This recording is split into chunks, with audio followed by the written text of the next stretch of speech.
الله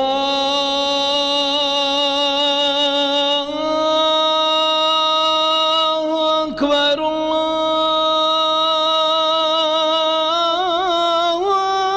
أكبر. لنا لهذا وما كنا لنهتدي لولا أن هدانا الله. رب اشرح لي صدري ويسر لي أمري واحلل عقدة من لساني يفقه قولي. Ameen. We begin by praising Allah subhanahu wa ta'ala as He is most worthy and deserving of being praised. We ask Allah, and we ask Allah alone to guide us, to prevent us from being misguided and from misguiding others. We ask Allah subhanahu wa ta'ala to bless His noble Prophet Muhammad ibn Abdullah sallallahu alayhi wa alihi wa sahbihi wa sallam, to bless his noble companions, his family, and the Muslims everywhere. Ameen. Brothers and sisters, on a personal level, oftentimes we struggle with questions of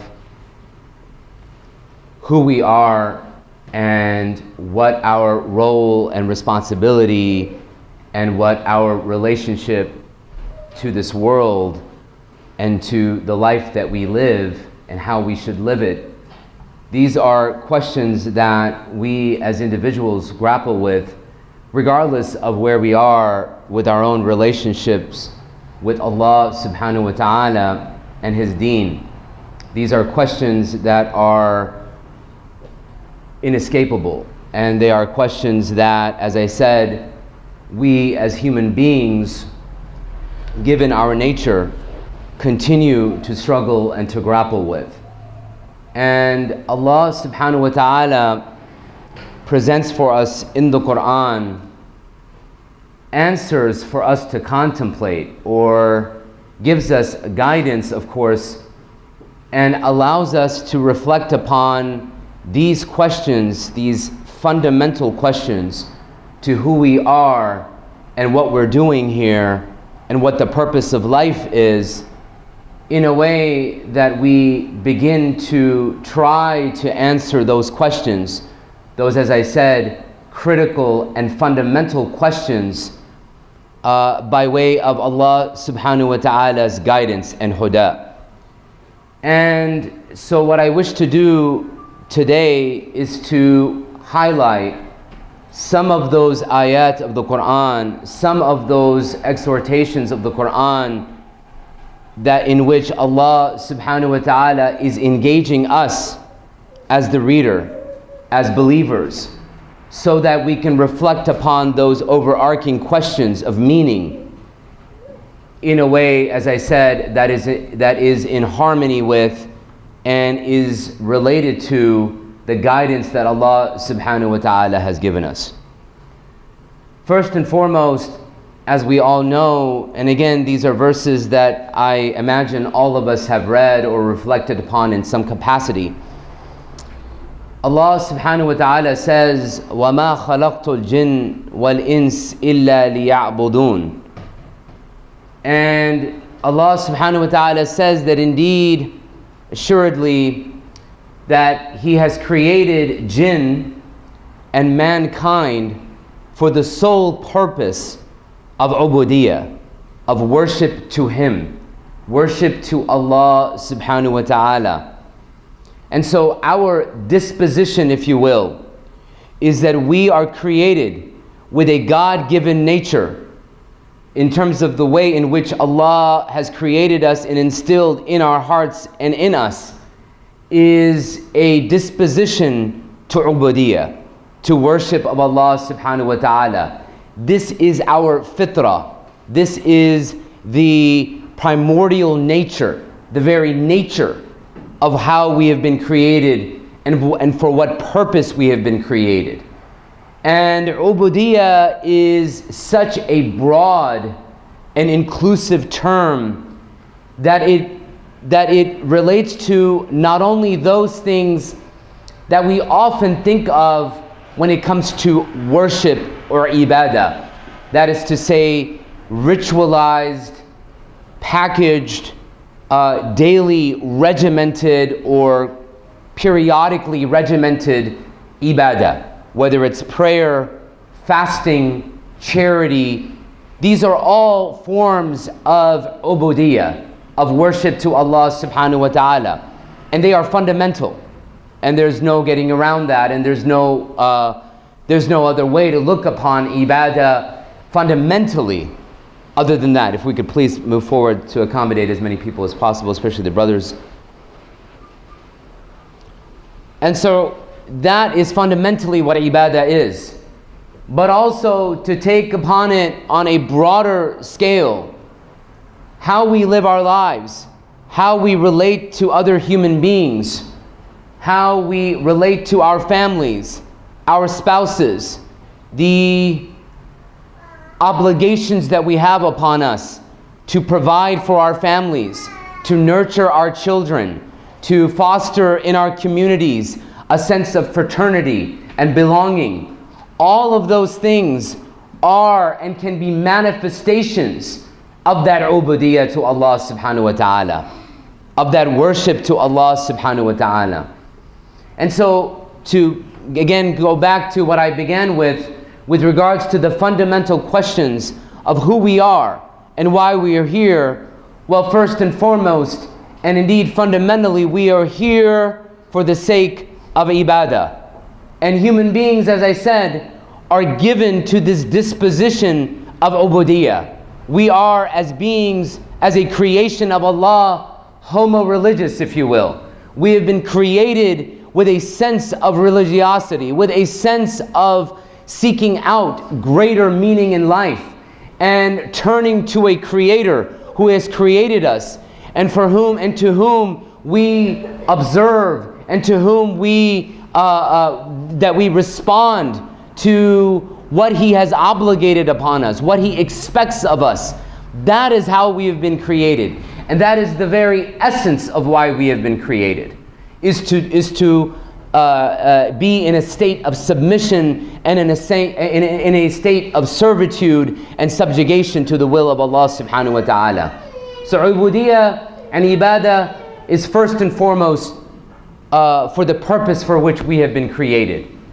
But Allah subhanahu wa ta'ala also tells us in the Quran that we have been created as human beings for other purposes as well, that stem from this ubudiyah. Because once we have entered into a state of submission to Allah subhanahu wa ta'ala, then we seek out eagerly, we thirst for, we hunger for Allah subhanahu wa ta'ala giving us further instruction to how we can carry out His ubudiyah, how we can carry out service to Him, how we can carry out our responsibilities and our duties to the Lord and cherisher and creator of the universe.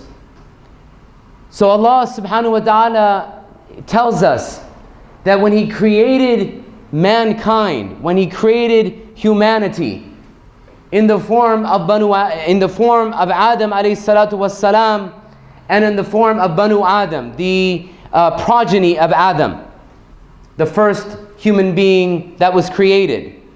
Allah subhanahu wa ta'ala says, وَإِذْ قَالَ رَبُّكَ, and remember when your Lord told His angels, spoke to the angels and said that He is إِنِّي جَائِلٌ فِي الْأَرْضِ خَلِيفَةً, I am creating in the earth a representative, a vicegerent, if you want to borrow sort of a fancy term. But we are created for the sake, or we are created as the Khalifa of Allah subhanahu wa ta'ala in this earth, as representatives of Allah subhanahu wa ta'ala on this earth. And that places for us certain rights and responsibilities and duties that we have as being God's representatives on earth, as being God's Khalifa on earth. And I would submit to you that fundamentally and inextricably, what is connected to that notion of khilafah, that notion of being representatives of God on this earth, is the concept of stewardship. That we as human beings are stewards. And that is our role and responsibility, especially and in particular those who are already in a state of submission to Allah subhanahu wa ta'ala, that we are to steward the rest of humanity and our fellow men and women who have not arrived at the truth. And we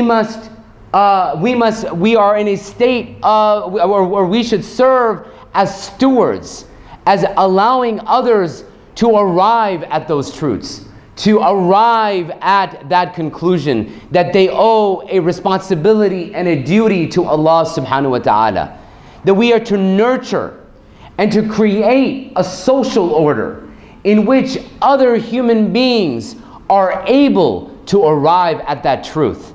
To arrive at that truth. As Allah subhanahu wa ta'ala says, سَنُرِيهِمْ آيَاتِنَا فِي الْآفَاقِ وَفِي أَنفُسِهِمْ حَتَّى يَتَبَيَّنَ لَهُمْ أَنَّهُ الْحَقِّ. That we will continue to unravel the ayat of Allah subhanahu wa ta'ala in ourselves and in creation, in the heavens around us, until we testify, until we arrive at this truth. And that truth being the oneness of Allah subhanahu wa ta'ala, the oneness of God, and the duties and responsibilities that we owe Him. And so for those in society who have not arrived at that truth, then it is a fundamental duty and task for the rest of us to serve as stewards for the rest of humanity, for the rest of society that has not arrived at that conclusion. And so the responsibility that we have is to deliver this message, to share this message with other human beings, but to also do so in a way, and stewardship is such an important and such a profound aspect to how we should go about sharing that message of Allah subhanahu wa ta'ala with the society at large. Because the concept and the idea of stewardship is not only to inform, but to create a social order, to create relationships in which human beings can be transformed. And Allah subhanahu wa ta'ala is the ultimate transformer. He is al-musawwar. He is the one who forms and shapes. And so, but to create in society institutions and a social order, as I said, in which people are given to and are not reluctant to accept the truth, and to allow human beings to turn off those distractions, to turn off the noise that distracts human beings from their fundamental human obligation, which is to turn to Allah in a state of submission. That is the responsibility of the steward. That is the responsibility of the representative of Allah subhanahu wa ta'ala on this earth.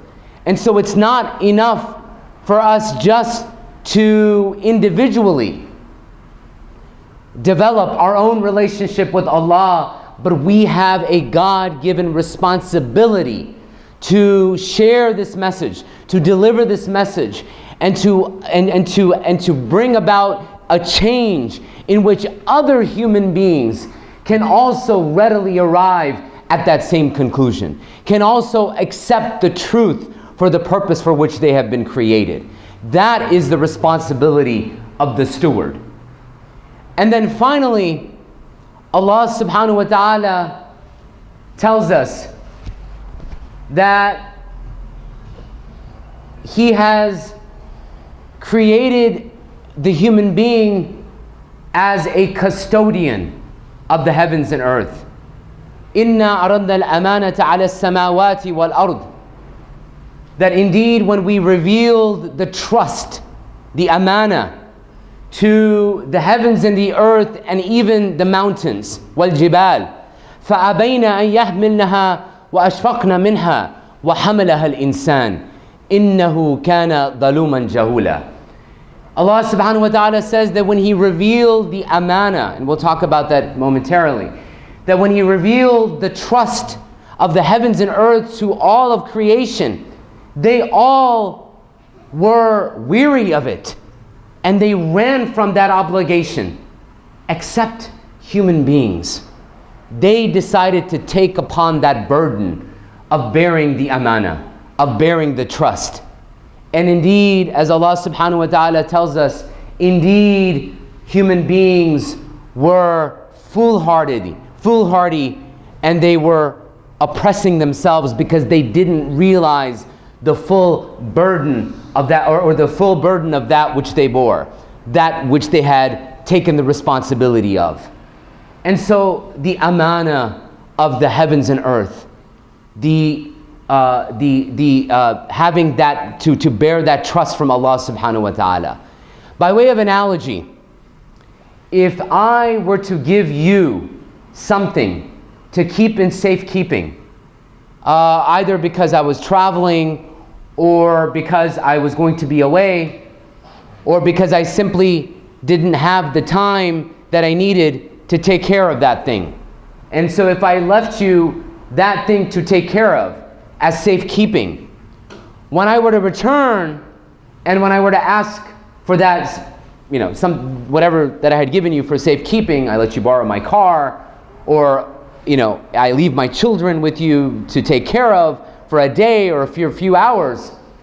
And if I were to return, and that item, that car, or worse, your children, and if you were to find that what I had left for you or with you for safekeeping wasn't returned to me in the condition, in the state that I had left it with, then you would be guilty of not fulfilling your obligation, that contractual obligation that you had to keep that item in safekeeping, to protect and to preserve what I had left you.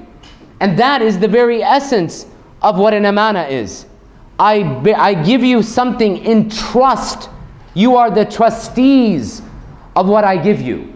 And when I ask for that thing back, if you don't deliver it back to me in the state in which I left it with you, then you have been guilty of mistrust. You have been guilty of not fulfilling your obligation and your duty, your fiduciary duty, or your duty as being trustee of that item. And so when Allah subhanahu wa ta'ala gives us the amana as human beings, as humanity at large, not just Muslims here, all of humanity at large, to bear the amana, to keep the heavens and earth, the custodianship, of the heavens and earth with you, and for safekeeping and protection, then when Allah subhanahu wa ta'ala will demand that amana back, He expects us to return it the way in which we found it. And so we as human beings have a responsibility, a custodial duty, if you will, for the environment around us. This is the ultimate sort of Greenpeace movement, right? This is the responsibility. This isn't just an option, right? It's, living here in California, recycling and composting just sort of goes with the territory, right? I mean, people look at you funny if you go into a restaurant and you throw everything away in a garbage can, especially here in Oakland or Berkeley. You get funny looks. Like, what are you doing? That's compostable and that's recyclable. There's a social pressure, and every time I go back home, I'm originally from Texas, and when I go back home, people just sort of willy-nilly throw things away. And I'm always sort of like just reacting because now, living here and sort of being imbibed with the culture here, you're just shocked at the waste that people throw away, and the way in which, the wastefulness with which how they discard things. But that is not just sort of, West Coast, nice California, hippie, tree-hugging culture. I would submit to you that is fundamentally what Allah subhanahu wa ta'ala has obligated us with. Means by which we can be custodians of this great amana, to being custodians of this great amana that Allah subhanahu wa ta'ala has given us in trust. And so these aren't just, as I said, options, but rather they are obligations that we have, and that we will be asked to return what Allah has given us in the condition that we found it. And so we as Muslims in particular are to be at the forefront of of developing the kinds of means by which we can preserve the environment, that we can take care of the environment, that we can, again, be custodians for the trust that Allah subhanahu wa ta'ala has given us. But that amana is beyond the physical. That amana also has to do with the way in which people live their lives. The moral compass with which, the moral compass that informs their behavior, how they live their day-to-day lives. That is also the custodial relationship that we have to society, to the rest of humanity. And so it's beyond just the physical. It's how does the human being on a day-to-day level live his or her life.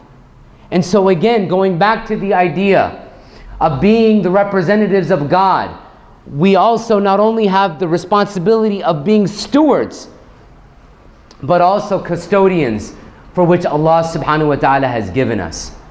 And so in order to go back to what I had said at the very outset, to answer those very fundamental questions of who we are, Allah subhanahu wa ta'ala gives us a glimpse, a window into analyzing and to assessing where we are with regards to the way and the fundamental reasons for which Allah has subhanahu wa ta'ala has placed us in this earth for, has given us life, and the ways in which we find meaning in that life is to fulfill those obligations.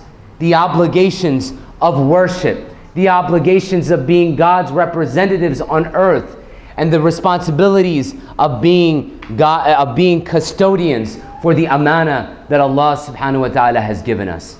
I pray that Allah subhanahu wa ta'ala gives us all the ability, the tawfiq and the sensibility to reflect upon these things and to be the true stewards of the creation of Allah subhanahu wa ta'ala, to be custodians of this trust that Allah subhanahu wa ta'ala has given us. أقول قولي هذا وأستغفر الله لي ولكم وآخر دعوانا أن الحمد لله رب العالمين.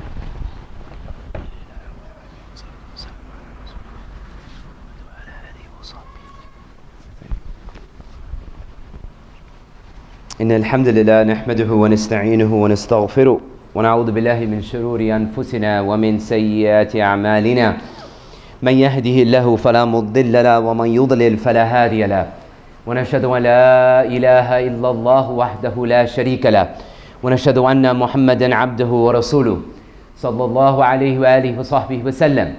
يا أيها الذين آمنوا اتقوا الله حق تقاته ولا تموتن إلا وأنتم مسلمون.